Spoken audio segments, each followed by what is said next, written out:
போறா அடுத்து போறா வானல இருக்க போறா இவ்வளவு நானும் கூட பதில் கஷ்டமா திட்டி விட்டேன். செத்துட்டாங்களாடா போயிட்டாங்களா நானும் திட்டினேன். எனக்கு சொல்ல விருப்பம் இல்லைங்க. ஆமா இப்ப உஷாராயிட்டா. அப்பதான் எங்க அம்மா சொன்னாங்க பெத்தவங்களுக்கும் மத்தவங்களுக்கும் வித்தியாசம் இருக்கு, எல்லாத்தையும் ஒரே மாதிரி நினைச்சுக்காது. சொல்ல சேர்த்துறீங்களா இங்கிலீஷ் மீடியமா தமிழ் மீடியமான்னு கேட்டாங்க. அந்த கன்ஃபியூஷன்ல தான் இங்க இருந்து அங்க போனோம். அப்ப டீச்சரையும் கேட்ட மாதிரி அப்படியே ஸ்டார்ட் பண்றோம். ஆனா எப்படி வீடியோ முடியும்னு தெரியல. இப்போ நிறைய பேர் கமெண்ட் பண்ணியிருந்தாங்க, ஒரு ரீல்ஸ் பண்ணியிருந்தாக்குள்ளாயே அதில் என்ன சொல்லியிருக்காங்கன்னா எல்லாமே நல்லா இருக்குது, கையில் வளையல் கூட போடலண்ணா. நான் இப்போ 2 நாளைக்கு முன்னாடி கடை கூட்டோனே சொன்னேன் போட்டுக்குள்ளாய் என்ன இல்லை வேணாம் ரேட் அதிகமாக இருக்குன்ட்டாங்க. எங்கே போனாலும் இதுதான், அது சரியில்லை இது ரேட்டு அதுன்னு சொல்லிகிட்டே இருப்பா. அதான் சிவா எல்லாரும் அப்படியே நைட்டு போயிட்டு பஸ் ஸ்டாண்டே ஒரு ரவுண்டு போட்ட மாதிரி ஆச்சு. பானிபுரி கேட்டால் இப்போ திடீர்னு வெளில வந்துட்டு குழப்பமா எனக்கு எதுவுமே வேணாம் நீங்கள் சாப்பிடுங்க தோடு மட்டும் எடுத்து விடுங்க. அதுதாங்க இப்போ கிளம்புறோம். அப்படியே தோடுக்கெல்லாம் எடுத்துகிட்டு வரோம். இப்போ வந்து இந்த நைட் ரொட்டீனை கண்டினியூ பண்ணலாம். வந்துட்டு ரேட் பேசி நிற்கிறாங்க, அவ்வளோவா இவ்வளோவான்னு கேட்டு நிற்கிறா. எடுப்பாலாம் என்னன்னு தெரியல. ஆனால் ஒருத்தர் அமௌண்ட் போட்டு எடுத்து விட சொன்னாது, அதனால சரி எடுத்துட்டு போகலாம். பாஸ்வேர்டாம வந்துட்டு எங்களோட ஏடிஎம் கார்டு தான் வச்சிருக்கேன். இது வரைக்குமே வந்து ஏடிஎம்ல பணம் எடுக்க தெரியாதாங்க. அதான் சொல்லி கொடுக்க ட்ரை பண்ணா அப்பயே கற்றுக்க மாட்டேங்குது. எனக்காவது ஃப்ரீயாக இருக்கும்போது தான் கற்றுக் கொடுக்கணும். அதுக்குள்ள ஒருத்தவங்க வந்துட்டேன், அதனால நாங்கள் கிளம்புறோம். பானிபூரி வாங்கியாச்சு, தோடு வாங்கியாச்சு, வீட்டுக்கு போண்டிதான். இவங்களை வந்து ஏதாவது ஒரு ஆள் என்டர்டைன் பண்ணிட்டே இருக்கணும். அவங்க அண்ணன் தான் சரியான ஆள். சரி சரி சரி இவங்க வாசிக்க அவங்க ஆட அந்த மாதிரி குள்ளையே ஒரு திடீர்னு ஒரு வசனம் சொன்னாங்க. சொல்லுமால என்ன நினைச்சான்னு தெரியல. இத்தனை வருஷமா சொல்ல இப்ப சொல்றா இல்ல. பாக்கும்போது எவ்வளவுதான் கஷ்டம் இருந்தாலும் பாருங்க, என் பொண்ணுக்கு வந்து சிவா தட்டு அடிச்சு விளையாட்டு காட்டுறான். ஒரு சின்ன ஃபேமிலியா குட்டி ஃபேமிலியா தட்டாத ஒரு குட்டி ஃபேமிலியா ரொம்பவே சந்தோஷமா இருக்கு. பணம் காசு இல்லைனாலும் தட்டாதம்மா ஒரு டைம் சொன்னா கேட்கணும் தானே, அது சொல்றான். அடுத்து இவங்க தட்ட ஆரம்பிக்கிறாங்க. ஆனா கல்யாண புதுசுல ரொம்ப கஷ்டப்பட்டாங்க. ஏன்னா வந்து இடமே இல்ல, இந்த ஒரு ரூமுமே கிடையாது, அந்தாண்ட ரூம் மட்டும்தான். நிறைய வீடியோல சொல்லியிருப்பேன். அப்பெல்லாம் பைத்தியம் முடிச்ச மாதிரி உட்காந்துருப்பா. நான் வேலைக்கு போயிட்டு வர வரையும் செல்லுமே கிடையாது. இப்பதான் செல்லு ரீசெண்டா வாங்கணும். எதுவுமே கிடையாது. வீடியோ பாத்தீங்கன்னாலே தெரியும், டிவி கிடையாது, செல்லு கிடையாது. அவருகிட்டயே தான் ஒரு செல்லு இருக்கும். நான் வேலைக்கு போவோம். ஏன்னா வீட்டுல இது இங்கே ஏதாவது எமர்ஜென்சினா வெளியில போய் யாருக்கிட்டையும் பேச முடியாது, யாரும் இருக்க மாட்டாங்க. ரொம்ப டிப்ரெஷனா இருக்கும். சிவா வந்தா கொஞ்சம் தனிமைங்கிறது சுத்தமா போச்சு, கொஞ்சம் போச்சு. பாப்பா வந்தா சுத்தமா போச்சு. இப்போதைக்கு இவங்க 2 பேரும் மூலம் வந்தீங்க. அதுக்கப்புறம் இப்ப என் வாழ்க்கையில நேரமே கிடைக்கல. அந்த அளவுக்கு டைம் போறதே தெரியலான்னு தான் சொல்லுவேன். ஏன்னா அப்பெல்லாம் எப்ப நேரம் என்ன கடந்து போகும் அப்படின்னு அவ்வளவு டிப்ரெஷனா இருப்பேன். இப்ப எனக்கு இது எல்லாமே அது இல்லாம ஃபுல்லாயும் நிறைய ஸ்ட்ரகிள்லாம் தாண்டி தாங்க வந்திருக்கா. எப்படின்னா இந்த வீடியோ எடுக்கிறதுக்கு நிறைய பேர் நிறைய விதமா சொன்னாங்க. இவங்க ஃபேமிலியில யாரும் இவங்கள்ட்ட பேச மாட்டாங்க. அப்புறம் எல்லாம் மாறிடுச்சு, எல்லாம் பழகிடுச்சு. இது எங்களோட ஒரு வேலை மாதிரி ஆனதுனால அப்படியே ஜாலியா போகுது. இப்ப அதுக்கே வீடியோஸ்க்கு வந்தா ஃபேமிலியே நினைப்பாங்க என்ன சொல்றது, ஒரு அசிங்கமா வீடியோல வந்தா அப்படி நினைப்பாங்க. ஏன் அதை விடுங்க, நினைப்பாங்கன்னு இல்ல.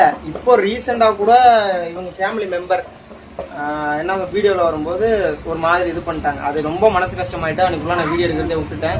அதனாலதான் பப்ளிக் பிளேஸ் போனாலுமே வீடியோ பயந்து எடுப்பா. நான் என்ன சொல்றேன், பயந்து எடுக்காதா யாரையும்.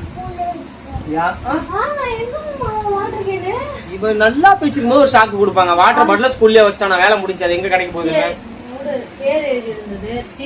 டீச்சர் சொன்னா அவங்க எப்படி கண்டுபிடிக்க பாருங்க, பாத்துக்கலாம்.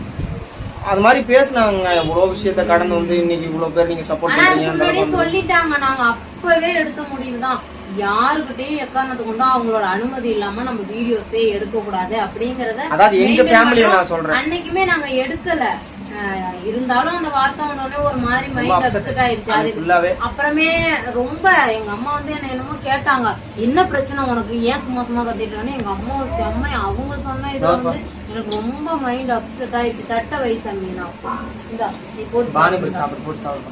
ரொம்ப மைண்ட் அப்செட் ஆயிடுச்சு. எங்க அம்மாட்ட ஓவரா கத்திட்டான். அப்பதான் எங்க அம்மா சொன்னாங்க, பெத்தவங்களுக்கும் மத்தவங்களுக்கும் வித்தியாசம் இருக்கு, எல்லாத்தையும் ஒரே மாதிரி நினைச்சுக்காத, நீ எங்கிட்டதான் எல்லாமே பண்ணலாம், மத்தவங்க கிட்ட நீ எதுவும் பண்ண முடியாது. யாராலையும் நாங்க பழைக்கலங்க. எங்களோட இது நான் வீடியோ போடுறேன். இந்த சேனல் ஆரம்பிக்கும் போது என்னன்னா எனக்கு நான் தெரியும், எனக்கு என்னெல்லாம் தெரியுமோ இந்த மீடியாவிலையோ செல்லை பத்தி அதை வச்சு நான் ஆரம்பிச்சேன். இன்னைக்கு இவ்வளவு தூரம் கொண்டு வந்திருக்கிறேன். அதுக்கெல்லாம் உங்களோட சப்போர்ட்டும் 100% காரணம். நான் இதுவரையுமே எங்க ஃபேமிலிலேயே சொந்த பந்தம் யாரையும் எதிர்பார்க்கல. என் சொந்த பந்தத்தை எனக்கு சுத்தமா பிடிக்காது. யாரையும் எனக்கு தெரியாது. நான் தனியாள் தான். எனக்கு ஃப்ரெண்ட்ஸுன்னு ஒரு 4 பேர் இருக்கானுங்க. அவ்வளவுதான். மற்றபடி பெருசா சர்க்கிள் எதுவும் இல்லை. இப்ப இதெல்லாம் ஏன் சொல்றேன்னா என்ன மாதிரியே இவங்களுக்கு 2 பிள்ளையாச்சா. இன்ன வரைக்கும் நாங்க வந்து எங்க ஹஸ்பண்ட் சைடு யாரையுமே எதிர்பார்த்தது கிடையாது. இன்ன வரைக்கும் எதுக்குமே இல்ல, பண்ணது கிடையாது. அது நிறைய கமெண்ட்லாம் வந்தது. நானும் கூட பதில் கஷ்டமா திட்டி விட்டேன். செத்துட்டாங்களாடா போயிட்டாங்களா நானும் திட்டினேன். எனக்கு சொல்ல விருப்பம் இல்லைங்க, அதனால சொல்ல பல விஷயங்களை வந்து ஷேர் பண்ணல. இதுக்கு அந்த முடிச்சுட்டு வரேன் பானிபூரி விஷயத்த. பயனா இருக்குல்ல, எதுக்குமா தொடுற? சுடுதான் தொட்டாக்கா. உக்காரா தம்பி. ஃபர்ஸ்ட் வச்சு எடுத்து பார்த்தா அப்புறமே எந்த ஒரு பொருளா இருந்தாலும் லேசர் டென்ஷனோ கையெடுப்போ. ஆமா, இப்போ உஷாராயிட்டா. எதுவும் ஆகாதுன்னு தெரிஞ்சா டைட்டா புடிச்சிக்கிறது. ஆமா. இவ காலையில தூங்கி எந்திரிச்சாங்க.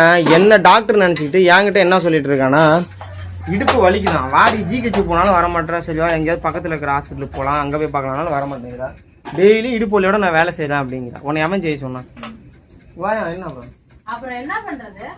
அவன் கிளம்பிட்டு இருக்காங்க, அதனால கொஞ்சம் காலையில பரபரப்பா இருப்பா. அதான் பண்ணுங்க காலையில வந்து பண்ணு போட்டு வணக்கி போய் சாம்பார் சிவாவுக்கு. நேற்றுலாம் நான் போய் எட்டி கூட பார்க்கலையே. இவனை கூப்பிட போனது தப்பா போச்சுன்ட்டு தான் நேற்று போவே இல்லை. 4 மணிக்கு தான் நேற்று போய் கூட்டிட்டு வந்தாருங்க. அவ்வளவா நம்மள பார்த்தாதான் அழுகுறான், பாக்கலன்னா அமைதியா தான் இருக்கு. அவன் பாட்டான் வேலையை பாக்குறான். ரெஸ்ட் ரூம்லாம் ஏதோ பசங்களை கூப்பிட்டு வர சொல்லிட்டாங்களாட்டுக்கு. பரவாயில்ல, நேற்று ஒண்டி இருந்துட்டா இன்னைக்கு கொஞ்சம் 4:10க்கு தான் போவோமே. ஆமா, ஏன்னா அவன் இனிமே பழகிடணும். அந்த ஒரு 4-5 வருஷம் இங்க போய் முதல்ல எல்லாத்தையுமே கத்துக்கணுங்க. ஓ இவங்க பாருங்க மேடம், சிவன்யா மேடம். நாய்களை வச்சுக்கிட்டு ஒண்ணுமே செய்ய முடியலங்க. போறா அடுத்து போறா, வானில இருக்க போறா. இவளை வச்சுக்கிட்டு ஒண்ணும் பண்ண முடியாது. ஆக மொத்தம் நம்ம வீட்டுல இடம் இருந்தா கூட நீ ஒரு ரூம்ல விளையாடுமான்னு விட்டுறலாம். அங்காண்ட விட்டாலும் எல்லாத்தையும் பயமா இருக்கு. பாருங்களேன், இந்தாண்ட கொண்டு போய் விடுறேன் நானு. இந்த எங்க போக பாருங்க நேரா. இப்ப போமா, என்ன பண்ண போற? இது அப்படியே அழகா இந்த மேடை வந்து ஏறி வந்து. ஆமா வாங்க, ஏன் விளையாடுங்க. சிவாவை கொண்டு ஸ்கூலில் விட்டு வந்து அடுத்தது குள்ளாய்க்கு வந்து ஹாஸ்பிட்டலுக்கு போனோங்க. போய் என்னன்னு கேட்டு வரணும். இன்னைக்கு ஆகுது சொல்கிற பற்றி கேட்க மாட்டேங்கிறா. யாருமே இந்த ஹாஸ்பிட்டலுக்கு போகிறதுனா என்னமோ பயப்படுறாங்க. எங்கேயோ அவங்கெல்லாம் போய் இது பண்ண போகிற மாதிரி. நான் எனக்கு உடம்பு சரியில்லை உடனே ஓடி போய் ஜிஹெச்சில் ஒரு ஊசியை போட்டு மாத்திரை வாங்கிட்டு வந்துடும். சின்ன வயசுல தான் ஊசிலாம் பயம். கிளம்பியாச்சம்மா? அம்மா மணி 9:10 ஆயிடுச்சு. இவன் சிவா என்னமோ பிள்ளைங்க கொண்டு வந்து விட சொல்கிறாங்க. அப்போ தான் போனேன். சாப்பிட்டு எடுத்துருவோங்களே வண்டி சார். நேற்று வீடியோ எடுத்துருக்கும் போதே வீடியோ பாதியிலே ஸ்டாப் பண்ணிட்டாங்க. ஏன்னா சிவாவும் சிவன்யாவும் கொஞ்சம் அவங்க வேலையை காட்ட ஆரம்பிச்சிட்டாங்க, கத்த ஆரம்பிச்சிட்டாங்க. அப்படி சரி காலைல கட் பண்ணிக்கலான்னு சொன்னோம்.